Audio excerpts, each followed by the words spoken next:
సరస్వతికి వందనాలు. దయచేసి వచ్చిన వారందరూ ఆశీనులు కమ్మని ప్రార్థిస్తున్నాం. కార్యక్రమం మొదలు కాబోతుంది. సభా సరస్వతికి మరొకసారి వందనం. పండితులు, ప్రవచన సామ్రాట్లు, వేదాంత తత్వజ్ఞులు అయిన శ్రీ సామవేదం షణ్ముఖ శర్మ గారు నేటి సంగీత యజ్ఞానికి వెచ్చేసినటువంటి విశేష కళాకారులైనటువంటి శ్రీ గరిమెళ్ల బాలకృష్ణ ప్రసాద్ గారు, శ్రీ గరిమెళ్ల వెంకట నరసింహ అనిల్ కుమార్ గారు తదితర కళాకారులకి, ఇంకా ఆసీనులైనటువంటి పూర పెద్దలకి, పండితులకి, కళాకారులకి, పాత్రికేయులకి, ప్రేక్షక మహాశైలులకి అందరికీ స్వాగతం, శుభస్వాగతం. ఈ సాయంకాలం నిజంగా ఒక అరుదైన సాయంకాలం. ఇది ఒక గొప్ప శుభ సందర్భం. 15 సంవత్సరాల వెనుక సర్వాణి సంగీత సభ వారు శివ భక్తులు, అమర గేయ శిల్పి అయిన సామవేదం షణ్ముఖ శర్మ గారి చేత తొలిసారిగా శివపదం కార్యక్రమం ఏర్పాటు చేసి శివగాన యజ్ఞానికి సమిధను ఒకటి ధారపోశారు. అప్పుడు ఆ విధంగా మొదలైన శివార్చన సంగీత యజ్ఞం 4 ఏళ్ల పాటు నిర్విరామంగా కొనసాగింది. బెంగుళూరు, విశాఖపట్నం, హైదరాబాద్ వంటి మహానగరాల్లో ప్రముఖులైన గాయకులు, కళాకారులు శివపదం కార్యక్రమాలు విజయవంతం కావడానికి ఎంతగానో దోహదం చేశారు. దాంతో పాటే అనేకమైనటువంటి సీడీలు వెలువరించబడి శివపదం ఒక భక్తి మార్గంగాను, ఒక సంగీత మార్గంగాను రూపొంది ఆంధ్రప్రదేశ్ వంటి దేశం మొత్తం విదేశాల్లోనూ విరాజిల్లడం జరిగింది. ఈ 21వ శతాబ్దంలో ఎన్నదంగా ఒక భక్తి ప్రక్రియగా శివపదం రూపుదిద్దుకుంది. ఇది సర్వాణి వారు ఏర్పాటు చేసిన 12వ శివపద కార్యక్రమం. అంటే ఇది శివగాన యజ్ఞానికి పుష్కరోత్సవం అన్నమాట. ఇంతటి విశేషమైన ఈ మహత్ కార్యానికి సారథ్యం వహించడానికి సాక్షాత్ సమన్వయ సరస్వతులైన శర్మ గారు, గానకళా విశారదైన గరిమెళ్ల బాలకృష్ణ ప్రసాద్ గారు ఇచ్చేయటం మన మహత్ కార్యం. విశ్వఖ్యాతి చెందిన సమన్వయ సరస్వతి బ్రహ్మశ్రీ సామవేదం షణ్ముఖ శర్మ గారిని సభకి పరిచయం చేయకపోవడం సాహస కార్యమే. వారు జగమెరిగిన బ్రాహ్మణులు, ప్రపంచ ఖ్యాతి పొందినటువంటి పండితులు. సభా ధర్మాన్ని అనుసరించి అయినప్పటికీ క్లుప్తంగా 4 మాటలు వారి గురించి చెప్పడానికి ధైర్యం చేస్తున్నాను. బాల్యం నుండే సంస్కృత భాష అన్నా, వేద పురాణాలన్నా ఎంతో ఆసక్తి, జిజ్ఞాస కలిగిన శర్మ గారు కారణజన్ములు. ఆర్ష ధర్మ పరిరక్షణకి, భారతీయతను స్ఫూర్తిదాయకంగా నేటి యువతకు అందించేందుకు గాను కంకణం కట్టుకున్న వీరు ఋషిపీఠం చారిటబుల్ ట్రస్ట్ ద్వారా ధర్మ పరిరక్షణకై ఎన్నెన్నో సత్కార్యాలు చేస్తున్నారు. తొలుత వీరు పాత్రికేయులుగాను, చిత్రసీమలో గేయ రచయితగాను చెన్నై నగరంలో అత్యంత విజయవంతంగా జీవితం కొనసాగిస్తున్న సమయంలోనే వీరు తమ కూడానే వస్తున్నటువంటి సరస్వతీదేవి, లక్ష్మీదేవి గారిని వారి ఇరువురిని విజయవాడ వైపు దారి మళ్లించి ఋషిపీఠం స్థాపించి సేవా తత్పరతకి మారుపేరయ్యారు. అత్యంత పేరు ప్రఖ్యాతులు గాంచిన ప్రవచనకర్త అయినటువంటి వేదాంత తత్వజ్ఞులుగాను శర్మ గారు మనకందరికీ సుపరిచితులు, జగద్భంగ్యులు. కానీ ఈరోజు నేను హైలైట్ చేయబోయే విషయం ఏమిటంటే శర్మ గారి రచనల గురించి. శర్మ గారు గొప్ప పద్యకావ్య రచయితలు, గేయ రచయిత. అదృశ్యమైనటువంటి భగవంతుణ్ణి అద్భుతమైన రీతిలో, అవాచ్యమైనటువంటి భక్తిభావాన్ని ఒక అద్భుతమైన రీతిలో మనలో స్పందింపచేయగల భాషావేశం, పాండిత్యం, సునిశితమైన విచక్షణ గల భాషా ప్రయోగం, శబ్దంపై ప్రభుత గల తిట్ట. వీరు రచించినటువంటి పద్యకావ్యాల్లో ముఖ్యంగా పేర్కొనవలసినవి నీలకంఠేశ్వర శతకం, గంగావతరణ. వీరు పురాణాలు, వేదాంత సారం, ఇతివృత్తంగా అనేక నృత్య నాటకాలు రచించారు. ఎందరో ప్రసిద్ధికెక్కిన కళాకారులు వీరి రచనా శిల్పానికి న్యాయం చేకూర్చారు. బహుభాషా కోవిదులైన శ్రీ శర్మ గారు కేవలం తెలుగులోనే కాక సంస్కృతంలో కూడా రచనలు చేయటం వల్ల ఆంధ్రేతులైనటువంటి ఆధ్యాత్మిక చింతనలో ఆసక్తి గల ప్రేక్షకులకి, శ్రోతలకి, పాఠకులకి కూడా వారు గొప్ప సేవ చేసిన వారు అవుతున్నారు. వారు నిజంగా వాగ్దేవి వరపుత్రుడు. మరొక కారణం చేత కూడా ఈనాటి సాయంకాలం అత్యంత విశేషమైంది. ఎందుకంటే ఈనాడు మన మీద భాగ్య వృష్టి కురిపిస్తున్నాడు భగవంతుడు. వినరో భాగ్యము విష్ణు కథ అంటూ భగవన్నామ సంకీర్తన చేసే గంధర్వ గాయకులుగా, పండితులుగా ప్రసిద్ధికెక్కిన శ్రీ గరిమెళ్ళ బాలకృష్ణ ప్రసాద్ గారు ఈనాడు శివపదం పాటలు గానం చేయటం, వీరు శివపదం జనబాహుళ్యంలోకి రావటానికి ఎంతో ముఖ్యమైన కారకులు. ఈనాడు శివపదంలోని పాటలు మన ముందు చదువుతున్నారు. సంగీత కళానిధి శ్రీ నేదురుమూర్తి గారి శిష్యులుగా, అన్నమయ్య సంకీర్తన యజ్ఞం తలపెట్టిన హరిభక్తులుగా గరిమెళ్ళ వారు వేల కొద్ది అన్నమయ్య కృతుల్ని పాడి సంగీతపరిచి నిర్విరామంగా సంగీత సేవ చేస్తున్నారు. రమారమి 500 పైచిలకు కచేరీలు చేసి, నేను ఈ సమాచారం సేకరించింది ఇంటర్నెట్ నుంచి, కనుక ఏమైనా ఇనాక్యురసీస్ ఉంటే క్షమించమని ప్రార్థిస్తున్నాను. 5,000కి పైగా కచేరీలు చేసి 700 పైగా సంగీతం సమర్పించిన బాలకృష్ణ ప్రసాద్ గారు విశేష సేవలు గుర్తిస్తూ తిరుమల తిరుపతి దేవస్థానం వారు వారిని బహుధా సత్కరిస్తూ వచ్చారు. వీరు ఆంజనేయ కృతి మణిమాల, గణేశ కీర్తనలు దాదాపు 1000 పైచిలకు రచించారు. వీరి బిరుదుల లిస్టు ఇప్పుడు ఇక్కడ మీ ముందు ఉంచాలంటే వారి కచేరీలోంచే సమయం నేను తీసుకోవాల్సి వస్తుంది. కనుక అందులో ముఖ్యమైనటువంటివి అన్నమయ్య నాదజ్యోతి, అన్నమాచార్య విద్వన్మణి, అన్నమయ్య నాథ సుధా సమ్రాట్, గానకళా విశారద, ఆంధ్రప్రదేశ్ ప్రభుత్వం ఉగాది పురస్కారం, ఇటువంటి ఎన్నెన్నో అవార్డులు గ్రహించిన వీరు నిజంగా సంకీర్తన గాన పయోనిధి అంటే అతిశయోక్తి కాదేమో. వీరి సంగీత కళకి వారసులైనటువంటి శ్రీ జీవీఎన్ అనిల కుమార్ చిరుత ప్రాయంలోనే సంగీతాభిమానం, కళా ప్రజ్ఞ కలిగి తమ తండ్రి గారి శిక్షణలో ఒక సంపూర్ణమైన కళాకారుడిగా వారి సమక్షంలోనే ఈనాడు పాడటం ఎంతో ఉదాహరణ. ఈనాడు కచేరీలో వేదికపై ఉన్నవారు శ్రీ జి చక్రపాణి గారు, వారు వైద్య సహకారం అందిస్తున్నారు. శ్రీ బికే భరద్వాజ్ గారు, వారు కీబోర్డ్ సహకారం అందిస్తున్నారు. శ్రీ పి పాండురంగరావు గారు తబలా, శృతి అండ్ రిథమ్స్ సురేష్. నేటి కార్యక్రమం ఒక ప్రార్థనా గీతంతో ప్రారంభమవుతుంది. శర్మ గారు క్రితంసారి చేసిన ప్రవచనాల నుంచి నేను నేర్చుకున్నది ఏమిటంటే, మనం అయ్యగారిని అర్థించబోయే ముందు అమ్మగారికి అర్జీ పెట్టుకోవాలి. కనుక ఈనాటి ప్రవచనానికి దేవీ స్తుతిని ప్రార్థనా గీతంగా ఎంచుకోవడం జరిగింది. పాడబోయేది కుమారి శ్రేయ రామ్నాథ్.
ఇప్పుడు శర్మ గారిని సభకి ఆవిష్కారం చేయమని, జ్యోతి ప్రజ్వలనం చేయమని ప్రార్థిస్తున్నాను.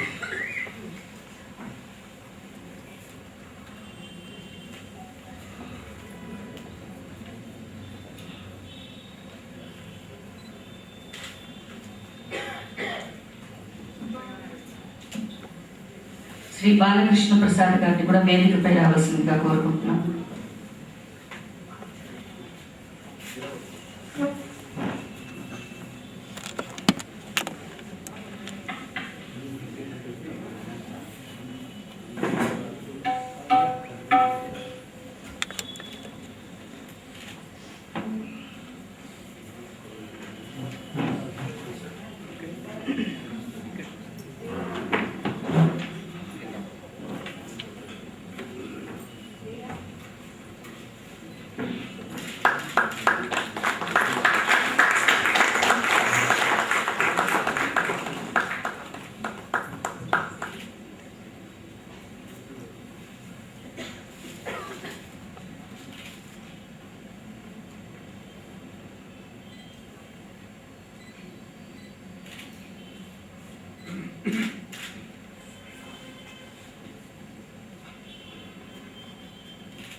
ఇప్పుడు సర్వాణి సంగీత సభ కమిటీ సభ్యులు శ్రీ సామవేద షణ్ముఖ శర్మ గారిని, గరిమండ బాలకృష్ణ ప్రసాద్ గారిని జ్ఞాపికలతో సత్కరిస్తారు.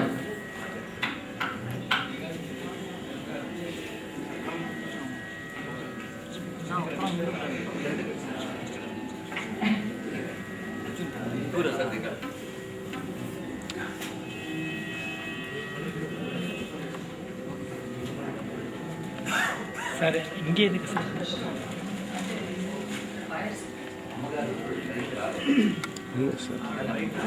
సార్ కొంచెం ఫ్రంట్లో చూడు సార్.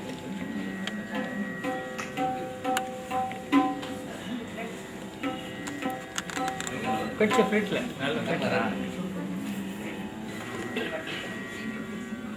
శ్రీమతి వసంత్ గారు తదితర కమిటీ సభ్యులు శర్మ గారిని చిత్రపటానికి సత్కరిస్తున్నాను.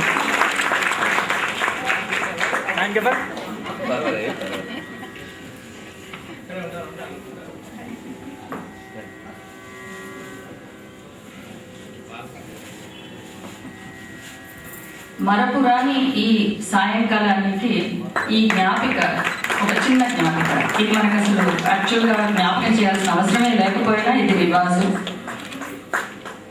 గురుదేవులకి దక్షిణామూర్తి.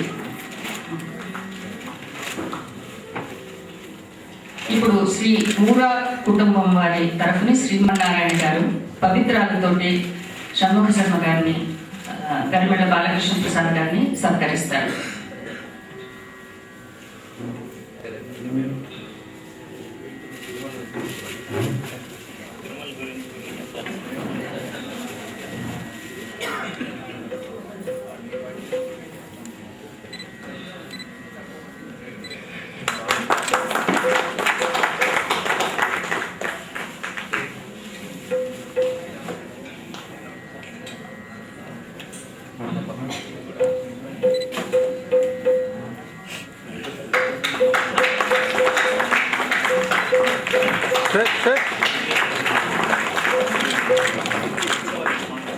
సక్సెస్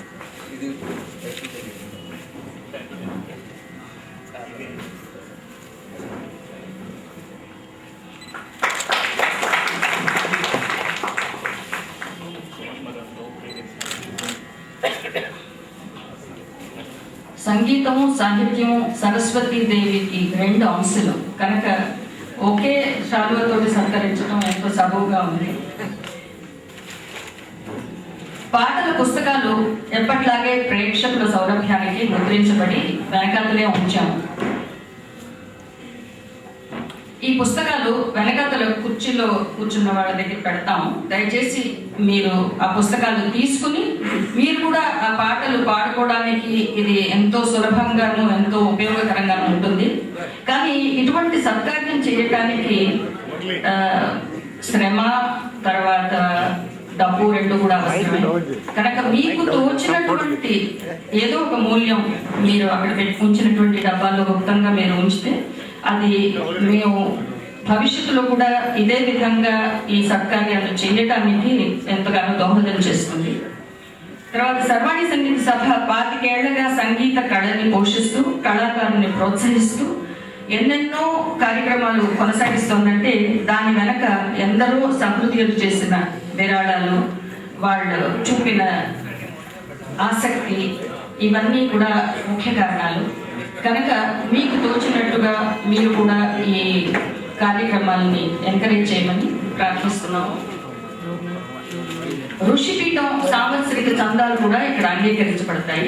దానికై ఏర్పాటు చేసిన బల్ల ముందు అటు వెనక ఉంది. దయచేసి అక్కడ ఎవరు ఇన్ఛార్జ్ వాళ్ళని సంపర్కించండి. ఇంకా శివపదం సీడీలు పుస్తకాలు విక్రయానికి ఉన్నాయి. చెన్నై నగరంలోనే నిన్న ఇదేమో చెన్నై నగరంలో ఉన్న ప్రవాసాంధ్రులకి ఒక గొప్ప సదవకాశం. ఎందుకంటే నిన్నటి వివేకానందుల వారిపై చేసినటువంటి ప్రవచనం, ఈనాటి ప్రవచనం, నేటి శివపదం సంగీత కార్యక్రమం రెండు కూడా యూట్యూబ్ లోకి ఎక్కించబడుతున్నాయి. తప్పకుండా వీటిని సందర్శించండి. బంధుమిత్రులకు కూడా లింక్ ని పంపించి ఆనందించండి, తరించండి. ఈ కార్యక్రమం కేవలం యూట్యూబ్ లోనే కాకుండా MP3 ఫార్మాట్ లో సీడీగా కూడా లభిస్తుంది. ఆసక్తి గలవారు మీ పేర్లను దయచేసి శ్రీనివాస్ గారి దగ్గర నమోదు చేసుకుంటే మీకు తదనంతరం సీడీలు పంపించగలుగుతాం.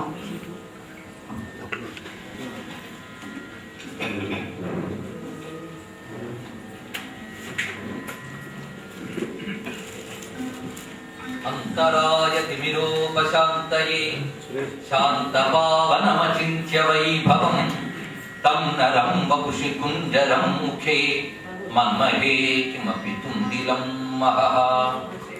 నమః శివాయ సాంబాయ శాంతాయ పరమాత్మనే మృత్యుంజయాయ రుద్రాయ మహాదేవాయ తే నమః. శివాయ గురవే నమః. శివాయ గురవే నమః. శివాయ గురవే నమః. శివాయ గురవే నమః. శివాయ గురవే నమః. శివాయ గురవే నమః. శ్రీమాత్రే నమః. శ్రీమాత్రే నమః. శ్రీ విష్ణు రూపాయ నమః శివాయ. శ్రీ విష్ణు రూపాయ నమః శివాయ. నమో మహద్భ్యో ఋషిభ్యో గురుభ్యో నమః. సాంబ శివమయమైన ఈ సవినయ నమస్సులు సమర్పణ చేసుకుంటూ ఈ పవిత్రమైన ప్రదోష కాలంలో తిథి రూపంగా కూడా ఈరోజు ప్రదోషం, అది శని ప్రదోషం. ఈ రోజున పరమేశ్వరునికి గాన రూప అభిషేక కార్యక్రమం నిర్వహించబడుతున్నది. శివపదం చెన్నై వాసులు కొత్త కాదు. మొట్టమొదటి శివపద కార్యక్రమాన్ని చేసిన ఘనత కూడా శర్వాణి సంగీత సభ వారిదే. వారు శ్రీకారం చుట్టిన తర్వాత ఇప్పటికి అనేక చోట్ల శివపద కార్యక్రమాలు జరుగుతున్నాయి. కానీ ఎక్కువ సంఖ్యలో శివపద కార్యక్రమాలు చేసిన వారు కూడా శర్వాణి సంగీత సభ వారే. అది కూడా విశేషమైన అంశం. తమిళుల చేత తెలుగు పాటలు, సంస్కృత గీతాలు పాడించారు. శివపదం మీరు అందరూ ఆదరించారు. అయితే శివపదం అనేక మంది పాడటం, సీరియల్గా రావడం జరిగినప్పటికీ శివపదానికి బహుళ ప్రాచుర్యం దేశ విదేశాల్లో కల్పించి అద్భుతమైన స్వరకల్పనతో ఆ పరమశివుని కీర్తనలో ప్రత్యక్షం చేసినటువంటి ఘనత అత్యంత ఆత్మీయులు, మధుర సంగీత విద్వన్మణి శ్రీ గరిమెళ్ళ బాలకృష్ణ ప్రసాద్ గారి. అన్నమయ్య పదాలతో ప్రఖ్యాతులైన వారు శివపదాలను కూడా పట్టుకుని జగద్విఖ్యాతి చేశారు. ఈ మధ్య కాలంలో అమెరికా వెళ్ళినప్పుడు నాకంటే ముందు శివపదం పాటలు అక్కడ చేరుకున్నాయి. దాని కొందరు గాన రూపంలో, కొందరు నృత్య రూపంలో బాలకృష్ణ ప్రసాద్ గారు సీడీ పెట్టే నృత్యం చేశారు. మన ఇంకోటి చేత పాడడం కాదు, అది వారి కంఠంలో ఉన్న మహిమ. ఈ కీర్తనలకు అటువంటి ఒక ప్రతిష్ట కల్పించినటువంటి వారి కీర్తనలు చెన్నై వారు వినాలని నా కోరిక. అది ఈ రోజు తీరుతున్నది. దానికి చాలా సంతోషిస్తూ ఉన్న సమయాన్ని మన కీర్తనకు వినియోగించుకుందాం. ముఖ్యంగా చెన్నై వాసులకు ఒక మనవి. ఎందుకంటే చెన్నై వాసులు అంత రసికులకి అక్కడ లేదు. ఎందుకంటే వాళ్ళు 6:30 నుంచి 8 వరకు తలుపుతారు. 8 తర్వాత సరస్వతీదేవి గానం చేస్తున్నా వెళ్ళిపోతారు. నటరాజు నాట్యం చేస్తున్నా కూర్చోలేదు. అది వాళ్ళ యొక్క సంకల్పం. కానీ ముందుగానే చెప్పుకుంటున్నాం, ఇది 2 గంటల కార్యక్రమం. సరిగ్గా ఈ 2 గంటలు జరుగుతుంది. 2 గంటలు ఓపిక వహించి మనందరం సంపూర్ణ శివారాధన చేసుకుని శివ ప్రసాదం కూర్చుని పెడదాం. మధ్యలో వెళ్ళే వాళ్ళు ప్రసాదం తగ్గదు. అటువంటి ఈ శివపద కీర్తనలు, శివపదాలు 1000కి పైగా రచింపబడ్డాయి. అది తెలిసిన విషయమే. ఇప్పుడు శివపద పరిచయం కంటే శివపద గానం వినాలని మీలా నేను కూడా కుతూహలపడుతున్నాను.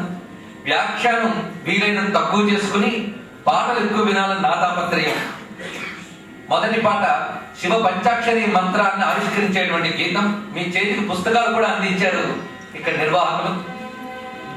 ఇది నాటరాగం. సంగీత కచేరీలో మొట్టమొదట రాగం నాటరాగం ఉండాలంటారు. దానితో కూర్చోబడింది. ఇది పంచాక్షరి మంత్ర తత్వాన్ని ఆవిష్కరించే గీతం. శివపదం పాటలు కేవలం స్తుతి రూపంలో మాత్రమే కాకుండా శాస్త్ర మర్యాదలతో రచింపబడినవని సవినీయంగా ఇక్కడ విన్నవించుకుంటూ ఉన్నాను. పంచాక్షరి మంత్ర తత్వాన్ని కీర్తన ఆవిష్కరిస్తున్నది. పంచాక్షరి సకల మంత్రముల సంభవ మూలము.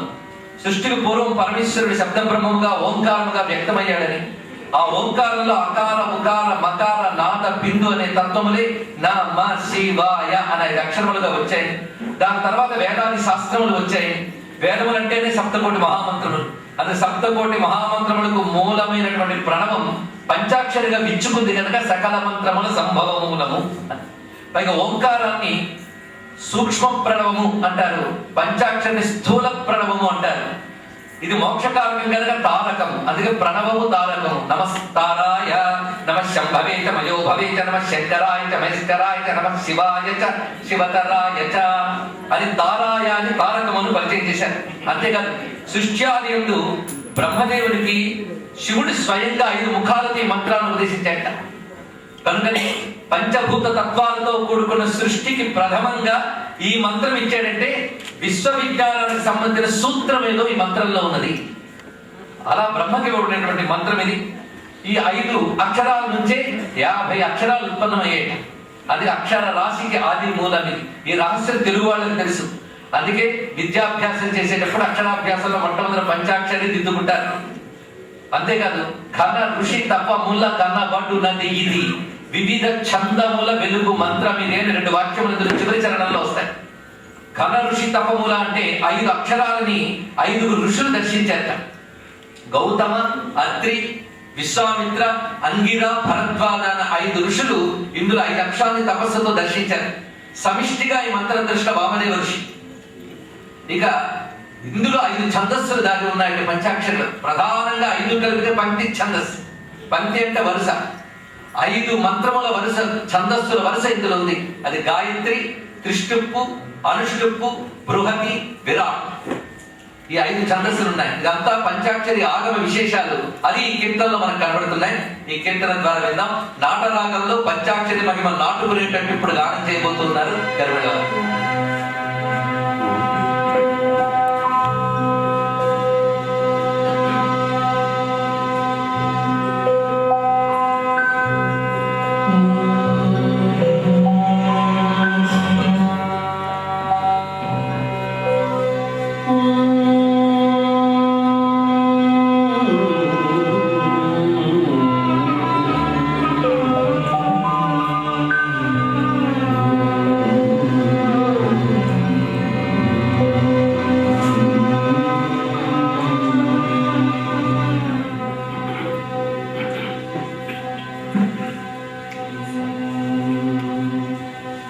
సకల మంత్రమూల సంభవమూలము పంచాక్షరీ ప్రణవము.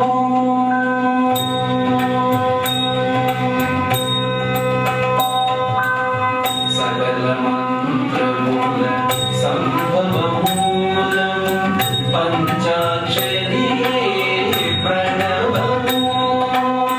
పంచాక్షరీ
కనబడునది మూల మనస్సుల మనమైనది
పరమేశ్వరునికి రుద్ర మంత్రాల్లో పథీనాం పతయే నమః మరొక మంత్రం కనబడుతున్నది.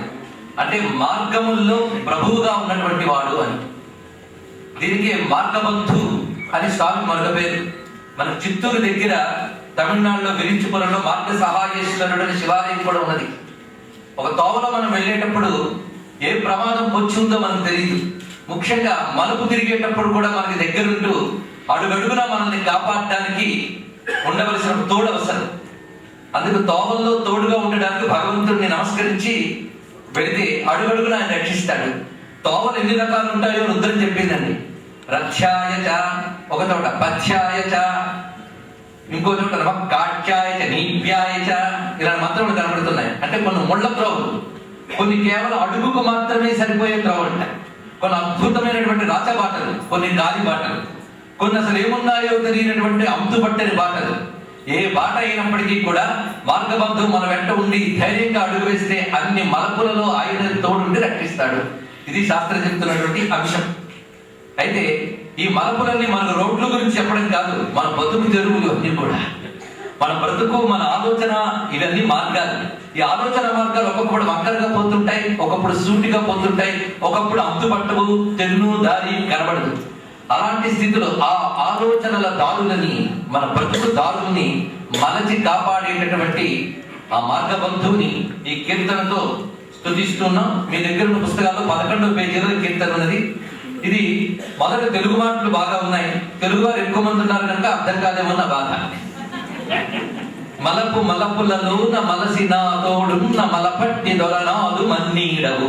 మలపట్టి దొర, మల అంటే కొండ, పట్టి అంటే కూతురు, మలపట్టి దొర అంటే కొండ కూతురు మొగుడు. అంటే పార్వతీపతి పరమేశ్వర, అన్ని మార్గాల్లో నువ్వే రక్షగా ఉండాలి. సూటిగా సాగు బహు సువిశాల మార్గముగా, అదేవిధంగా అటునిటుల పోలేని ఇరుకు త్రోవలలోన అడుగడుగునకు నన్ను నరయుదొరవు.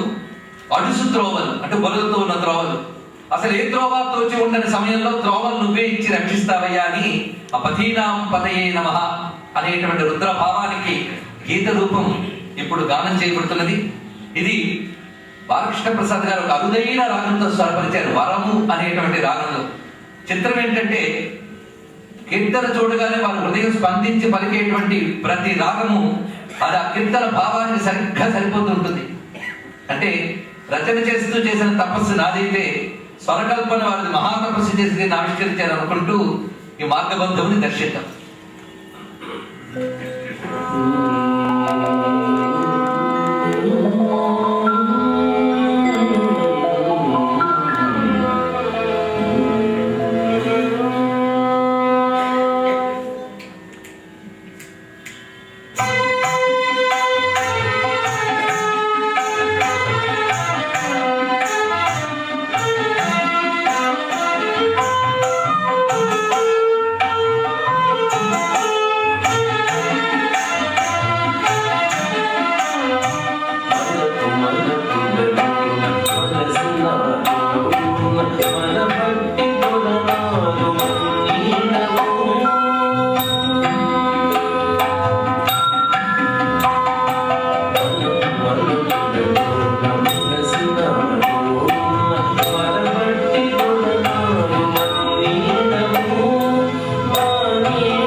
అడుగులకి సరిపోయి వెడలు బాటలలోన అడుగడుగునను వరయుగలము. అడుగులకి సరిపోయి వెడలు బాటలలోన అడుగడుగునను వరయుగలము. నడగని రుణపెట్టు అడుసుతో వలలోన అడుసురాలో మా కనురెప్పలు.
తర్వాత కీర్తన ఒక ఉపనిషత్ తత్వాన్ని ఆవిష్కరించిన కీర్తన.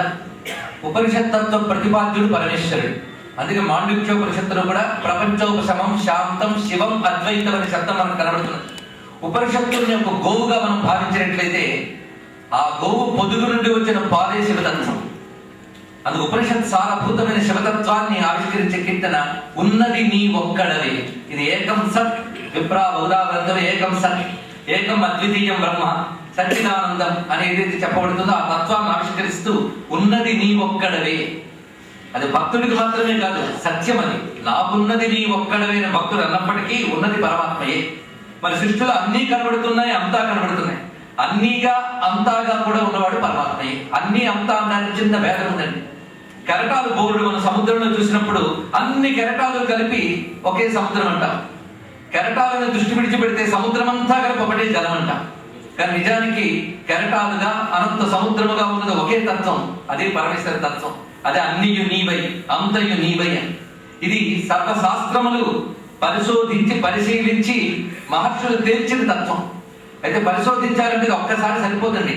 శ్రవణ మనన నిధిధ్యాసనములనే ప్రక్రియతో నిరంతర సాధన శోధనతో ఈ సత్యాన్ని తేల్చాలి. అలా తేల్చారు ఋషులు. సారె సారెకును నిగమము లారసి నేరుపుతో ధీరులు దీనిని పలికిరి సారముగా తేటగా అని చెప్తున్నటువంటి విషయంలో అనలేనెందు ద్యుతిగా ఒక మాట ఉన్నది. అనల ఇన ఇందు ద్యుతిగా అంటే పరమేశ్వర తత్వం సర్వవ్యాపకమే. కానీ మనకు ప్రత్యక్షంగా ఎలా కనబడుతుందయ్యా అంటే యదాదిత్య గతం తేజో జగద్భాసైతే అఖిలం యచ్చంద్రమసి యచ్చాగ్నం తత్తేజో నిత్యమాహకం అని భగవద్గీతలో చెప్పినట్టు పరంజ్యోతి స్వరూపము సూర్య చంద్ర అగ్ని తత్వముల ద్వారా మనకు లభిస్తున్నది. కనుక సూర్య చంద్రాగ్నులకు కూడా జ్యోతినిచ్చు ఇచ్చినటువంటి పరంజ్యోతి జ్యోతిర్లింగమైన పరమేశ్వరుడు. అది అనలేనేందు ద్యుతిగా ఉన్నటువంటి ఆ పరమాత్మని ఉన్నది నీ ఒక్కడవే అనేటువంటి ఈ కీర్తనని కరహర ప్రియ రాగంలో ఇప్పుడు అనిల్ కుమార్ గానం చేయబోతున్నాడు. అనిల్ కుమార్ బాలకృష్ణ ప్రసాద్ గారికి నిజమైన వారసుడుగా ఉన్నటువంటి పుత్రుడు. బాలకృష్ణ ప్రసాద్ గారు కేవలం ఒక సంగీతం, ఒక గానంలో నైపుణ్యం కలిగిన విద్వాంసులు మాత్రమే కాదు, వ్యక్తిగా మహోన్నతమైనటువంటి తత్వం ఆయనది. అది నాకు స్వానుభవం. అటువంటి మృదువైన మధురమైన ఆయన యొక్క తత్వాన్ని పుణికి పుచ్చుకొని గానం చేస్తున్నటువంటి అనిల్ కుమార్ ఇప్పుడు ఉన్నది నీ ఒక్కడవే అని ప్రతిపాదిస్తున్నాడు. ఇంకా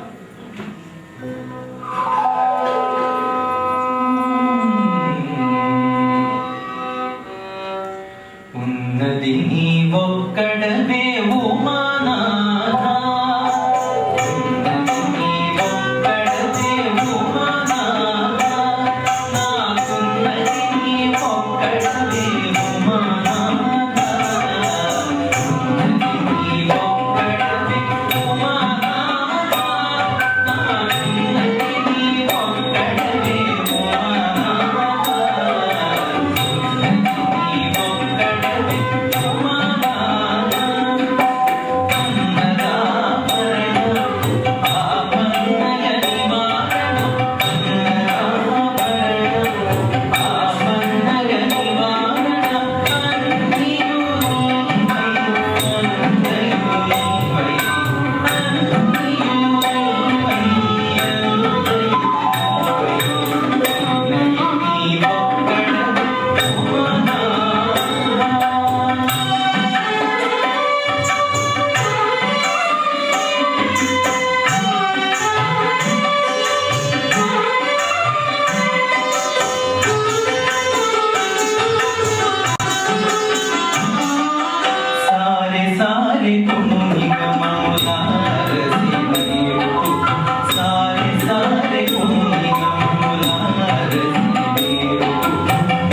శివపదం అనే మాటకి పదం అంటే మాట అని, పాట అని, పాదమని, పరమపదం అని 4 అర్థాలు ఉన్నాయి. 4 అర్థాలు మనం స్వీకరించవచ్చు.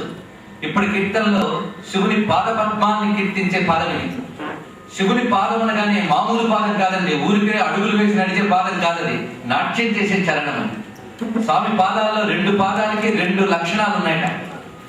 ఆ కుడి పాదం ఒక రాక్షసుడి మీద తొక్కి నిలబడతాడు స్వామి. ఆ రాక్షసుడి పేరు అపస్మార్. ఇంకో పాదం అలవోకగా పైకి ఎత్తి నిలబడతాడు నటరాజ స్వామి వారు. అది కుంచితాంఘ్రి అంటారు. అది వామపాదం పైకి ఎత్తి నిలబడతాడట. అది అలవోకగా లీలగా ఉంటుంది. అది ఇది తొక్కి పెడతాడు.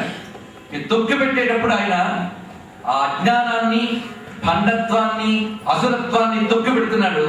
రక్షించడానికి గాను ఎడం పాదం ఎత్తాడు. ఎందుకంటే ఎడం పాదం అంటే అమ్మవారిది, వామభాగం కదా. అందుకు దాన్ని చూపిస్తూ దీన్ని ఆశ్రయిస్తే అభయమిస్తానని చెప్తుంటాడు నటరాజ స్వామి వారు. అది ఆ పాదానికి 2 లక్షణాలు ఉన్నాయి. అది భండమాంతకమ్మైరేగి, బుద్ధికున్నటువంటి అజ్ఞాన శక్తిని అది అణచివేసి ఉత్సాహాన్ని మనకు కలిగించేటువంటి పాదం. ఇంకో పాదం ఎత్తేది ఎలా ఉందంటే ఉత్తాల పని ఫణోద్రేక చలనము పోని, పడగ ఎత్తిన పాము యొక్క ఫణం ఎలా ఉంటుందో అలా ఉంటుంది ఇంకో పాదం, ఎడం పాదం. పైగా ఆ పాదాన్ని తలుచుకుంటే కొద్దిపాటి దుఃఖం కూడా మిగల్చాడండి, అంత ఆనందాన్ని ప్రసాదిస్తున్నాడు. అయితే పాదం చూడగానే ఆ పాదానికి ఏదైనా అర్పించాలనిపిస్తుంది. ఇందాకే చెప్పుకున్నాం కదా, నాట్యం చేసేవాడి పాదానికి కానుక ఇవ్వాలంటే మువ్వల పట్టి ఇస్తే చాలా బాగుంటుంది. అది స్వామి పాదానికి ఒక మువ్వల పట్టి కానుక ఇవ్వాలంటే ఏమిటా మువ్వల పట్టి అంటే, మువ్వల బోల్డ్ ఒక దగ్గర తెచ్చుకొచ్చి ఒక దారంతో అల్లాలి. అలా దారం సిద్ధమైంది, మువ్వలు సిద్ధమయ్యాయి. దారం ఏమిటాయంటే భక్తి అనే సూత్రం, అది దారం. మువ్వలు ఏమిటాయంటే వాక్కులని మువ్వలు. ఈ భక్తి అనే సూత్రానికి మాటలనే మువ్వలతో అల్లి శివపద కీర్తనగా చేసి స్వామి పాదానికి సమర్పించుకున్నటువంటి ఒక అర్చన, అర్పణ ఈ కీర్తనలో కనబడుతున్నది. అసలు శివనాట్యం అంటే ఏమిటి? మనం మామూలుగా కూర్చుంటే మన మనస్సులో ఒక కదలిక వస్తుంది, స్పందన. నకలు కుశల స్పందితుమపి, ఆ స్పందన. ఆ స్పందన నుంచి అనేక ఆలోచనలు, తరంగాలు వస్తూ ఉంటాయి. ఆ స్పందన నుంచి కలిగిన ఆలోచనలన్నీ శివనాట్యాలే, స్పందనీయ శివుడు. అదే నటధాతో స్పందనార్థం అని శాస్త్రం చెప్తున్నది. నట అంటే స్పందన. సృష్టిలో మనం స్పందించామంటే శివుడు ఉంటేనే స్పందన, లేకపోతే లేదు. ఆ స్పందన వల్లనే తలుపులో కదలికలు వస్తాయి. ఆ కదలికలే శివతాండవం అని చూస్తే తలుపు నిండా శివుడే కనబడతాడు. అందుకే తలుపు కదలికల శివతాండవ విలాసము, మదినాడ మదన మద దమనమౌ శివపదము శ్రీపదం. మదన మద దమనం, మదన మన్మథుడి యొక్క మదాన్ని అణచివేసినటువంటి స్వామి యొక్క చరణాన్ని ఈ శివపద కీర్తన నాగస్వరావళి రాగంలో కూర్చబడినటువంటి కీర్తన.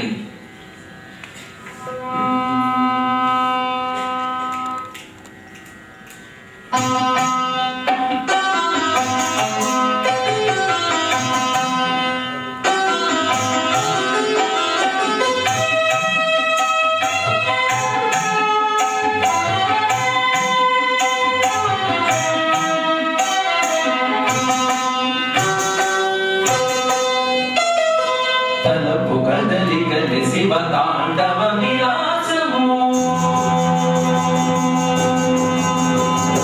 తలపు కదలికల శివ తాండవ విలాసము, మదినాడి మదన మదన మనము శివ పదము, తలపు కదలికల శివ తాండవ విలాసము, మదినాడి మదన మదన మనము శ్రీ పదము, తలపు కదలికల శివ తాండవ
టెక్నీషియన్ ఎక్కడున్నాడు? அந்த பையன் கொஞ்சம் ஜாஸ்தி பண்ணுங்க வால்யூம். ஏன் கம்மி பண்ணுறீங்க? ஒருத்தருக்கு ஒரு மாதிரி வைக்கக்கூடாது. அவரும் உங்கள் சிங்கர் தான் ஜாஸ்தி உனக்கு அந்த மீட்டரில் நமக்கு தெரியும், கேட்கறதுக்கு கரெக்டாக இருக்கும். అதான் పైన ఒక మీటర్ இல்லை. ఇప్పుడు తర్వాత కీర్తనలకు ప్రవేశించే ముందు ఒక మంచి పని చేద్దాం. శివపదం ఇప్పటికీ 8 సంపుటాలుగా ఆడియో ఆల్బమ్స్ రిలీజ్ అయ్యి ఇప్పుడు 9వ సంపుటం ఈరోజు కొత్తగా ఆవిష్కరిస్తున్నాం ఇక్కడ. ఇది కూడా బాలకృష్ణ ప్రసాద్ గారు స్వరపరిచి గానం చేశారు.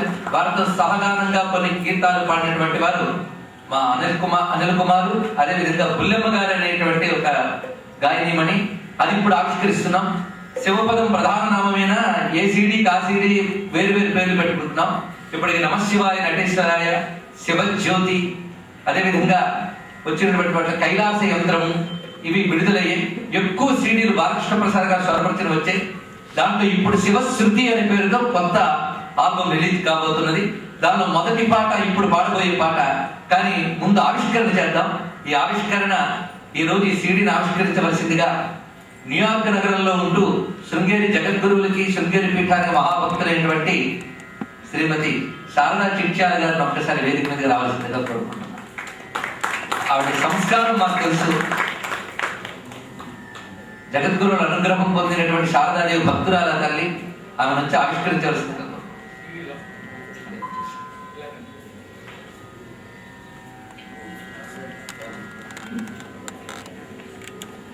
ఇది ఆవిష్కరించిన వెంటనే మొదటి ఎంపీ సీడీని అందుకోవడానికి వేదిక మీదకి రావాల్సిందిగా మా సోదరి శ్రీమతి శైలజ గారిని కోరుకుంటున్నాం. ఎందుకంటే శివపదంలో తొలి పదం ఆ అమ్మ పదమే. అమ్మ చేతి పసుపు బొమ్మ, ఆగమాల సారమమ్మ, నీ మాట కాదనడమ్మ, నీలాల కంఠపోవాడు అని పాడారు ఆ తల్లి. అదేవిధంగా శివపదం ఋషిపీఠం నుంచి రాకముందు అనేక సీడీలుగా పాడినప్పుడు ఎస్పి బాలసుబ్రహ్మణ్యం గారు, శైలజ గారు అనేక పాటలు పాడారు. అప్పటికి ఇంకా ఋషిపీఠము శివపదం సీడీలు రావడం జరగలేదు. అయితే తొలి శివపదం సీడీ వచ్చినప్పుడు ఎస్పి బాలసుబ్రహ్మణ్యం గారు, శైలజ గారు దాన్ని గానం చేశారు మొత్తం. అంతా అయిన తర్వాత వారి పారితోషికం ఇవ్వకపోతే మాకు ఒక్క పైసా కూడా వద్దు, ఈ శివ సంకీర్తన చాలన్నారు ఆ సోదరి. ఇప్పుడు మరొక శుభార్త ఇక్కడే ప్రకటిస్తున్నాం. బాలకృష్ణ ప్రసాద్ గారి గానం మనం వింటూ ఉన్నాం. అదేవిధంగా బాలసుబ్రహ్మణ్యం గారు కొన్ని కీర్తనలు స్వరపరిచి గానం చేసి అతి త్వరలో సీడీగా తీసుకొస్తారని మొన్ననే ఫోన్ చేసి తెలియజేశారు. ఆ వార్త కూడా ఇక్కడ ప్రకటిస్తున్నాం.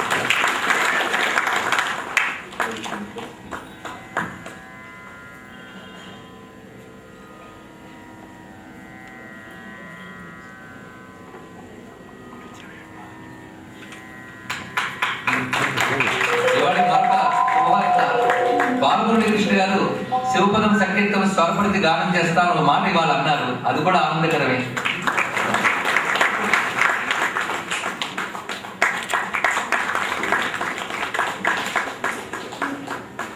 ఇది శర్వాణి సంగీత సభ మూల విరాట్టు. ఇన్ని శివపద కార్యక్రమాలకు ముఖ్య కారకులైన శ్రీమతి వసంత గారికి అందజేయవలసిందిగా శ్రీనివాస్ గారు.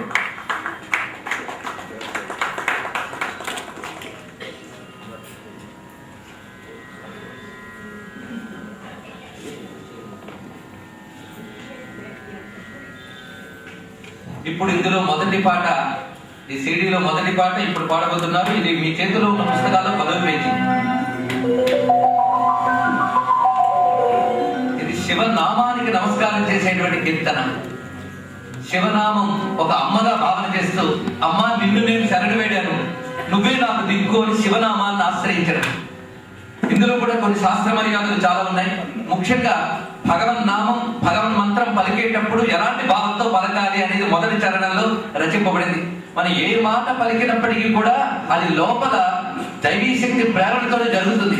కానీ మామూలు మాటల్లో గమనించాం. కానీ మంత్రము, భగవన్నామం పలికేటప్పుడు ఇలా గమనించి చేస్తేనే నామం ఇంకా ఫలితం వస్తుంది. ఇది సాధన. నామం ఎక్కడ పలుకుతుంది, ధ్వని ఎక్కడి నుంచి వస్తుందో చూడాలి. ఈ ధ్వని మొట్టమొదటిగా సంకల్ప రూపంలో మనం జనించగానే చైతన్యం ఉంటేనే కదా మాట్లాడుతూ ఉంటుంది. ఆ చైతన్యం యొక్క స్పందనని పరావాక్కు అని అంటారు. పరా పశ్యంతి మధ్యమ వైఖరి. ఆ పరావాక్కు మూలాధారంలో మొదలై నాభి దగ్గర మొట్టమొదటి వ్యక్తమవుతుంది. ఆ నాభి నుంచి క్రమంగా పైకి వస్తుందట. ఆ వచ్చినప్పుడు హృదయంలో జ్యోతిలా వెలుగుతుంది. నా గుండె కోవెల అఖండ దివ్య జ్యోతి. ఆ శివనామం గుండె దగ్గర జ్యోతిలా ప్రకాశిస్తుందట, కంఠం దగ్గర కంఠలా మురుగుతుందట, నాలుగుపై నాట్యం చేస్తున్న సరస్వతిగా ఉంది శివనామం. అంతేకాదు శివనామం శృతిలో హృదయం. అందుకే పంచాక్షరి కీర్తన పాడేటప్పుడు శృతి జీవరక్తం అని ఒక మాట అన్నాం. ఈ శృతి జీవరక్తం అనేది కూడా ఆత్మవాక్యం. జీవరక్తం అంటే ప్రాణమున్న రక్తం అంట. వేదముల్లో శివనామం దాచిపెట్టబడింది. ఎందుకంటే ఒక మంచి విలువైన వస్తువు ఉందనుకోండి, దాన్ని మనం ఎలా దాచిపెడతాం? ఒక రత్నము, ఒక ఆభరణము కొనుక్కుంటే ఒక ముఖముల గుడ్డలో చుట్టి దాన్ని ఒక చిన్న పెట్టెలో పెట్టి, ఆ పెట్టిన మరొక పెద్దల పెట్టెలో పెట్టి, ఆ పెట్టెను లాకర్లో పెట్టి బీరువాలో పెట్టి తాళం వేసి ఉంచుతాం. అలాగే వేదమనే బీరువాలో, రుద్ర నమకం అనే లాకర్లో, అష్టమోనువాకం అనే పెట్టెలో పంచాక్షరి మంత్రం అనే రత్నాన్ని దాచిపెట్టారు. అది విద్యాసు శృతి ఉత్కృష్ట తత్రైకాదశిని శృతం తత్ర పంచాక్షరి తత్ర శివయిత్యక్షర ద్వయం అని శాస్త్రం చెప్తున్నది ఇక్కడ. అందుకు వేదానికి హృదయం యజుర్వేదమైతే, యజుర్వేదానికి హృదయం రుద్ర నమకమైతే, రుద్ర నమకానికి హృదయం అందరూ 8వ అనువాకం నమ సోమాయ చ రుద్రాయ చ. ఆ 8వ లోకం మధ్యలో నమ శంభవే చ మయో భవే చ నమ శంకరాయ చ మష్కరాయ చ నమ శివాయ చ అక్కడ ఉందండి పంచాక్షరి. ఈ పంచాక్షరికి మధ్యలో ఉంది శివ అనే అక్షరం. మొత్తం వేదానికి అందరికి ప్రాణంలో ఉంది. అది పంచాక్షరి మంత్ర పంజరపు సుఖమని. పంచాక్షరి మంత్రం పంజరంలో ఉంటే మధ్యలో చిలకలా ఉంది శివనామం. అందుకు శృతిలో హృదయము నీవు, పంచాక్షరి జీవమా ప్రణవతేజమా. ఇంకొక మాట శివపురాణం చెప్తుందండి, కొంచెం జాగ్రత్తగా వినాలి ఈ మాట మాత్రం. శివనామం తొలగించగలిగే పాపాలు ఏ మానవుడు చేయలేట. శివనామం తొలగించగలిగే పాపాలు ఏ మానవుడు చేయలేడు అంటే అర్థం ఏంటి? మనం పగలు రాత్రి రెస్ట్లెస్ గా పాపాలు చేసిన మొత్తం అన్ని పాపాలని దహనం చేసే శక్తి శివ అని లక్ష్యాలు పొందుతాడు. అందుకే నిప్పై పాతక తూల శైల వడచు నినామము అంటాడు దుర్జటి మహాకవి. శివ అనే నామం సంచిత ప్రారంధ ఆగామి మొదలైన పాపరాశిని దహనం చేయగలిగిన శక్తి. అది నీవు తొలగించగలిగేటి పాపములను నేను చేయగలేను నిజమిది అమ్మలో సకల మంత్రాత్మిక షణ్ముఖుని ప్రాణమా శరణు అంటూ శివనామమే ప్రాణంగా భావించినటువంటి ఈ కీర్తన నిజానికి నాదం అంటే శ్వాస నుంచి పలకాలి కదా. శ్వాసే ప్రాణశక్తి. శ్వాసకు హంస అంటుంది యోగం. హంస రూపమైన ప్రాణశక్తి నుంచి పలికే నాదం హంసనాదం అవ్వాలి. అందుకే ఈ కీర్తన హంసనాద నాదంలో స్వరపరిచారు బాలకృష్ణ ప్రసాద్ గారు. ఒక్కొక్క కీర్తన ఒక సంగీత విద్వాంసుడిగా ఆయన స్వరపరచలేదు, ఒక సంగీత తపస్విగా స్వరపరిచారని ఈ కీర్తన ఒక ప్రబల సాక్ష్యం. దాన్ని ఇప్పుడు ఆశ్రమం.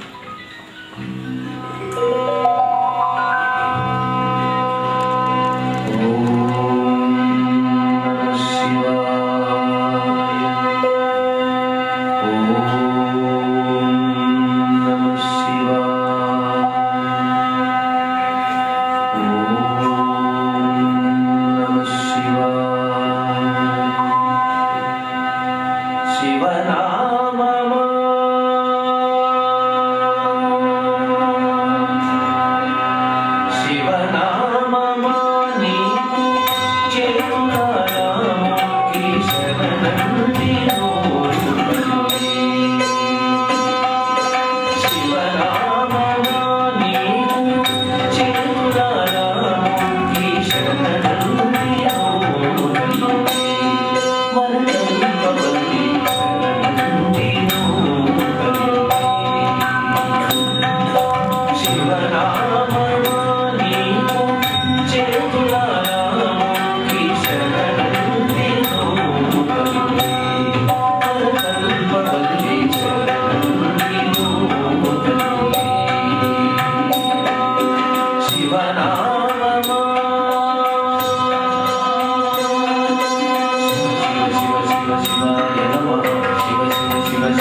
హల్లెలూయా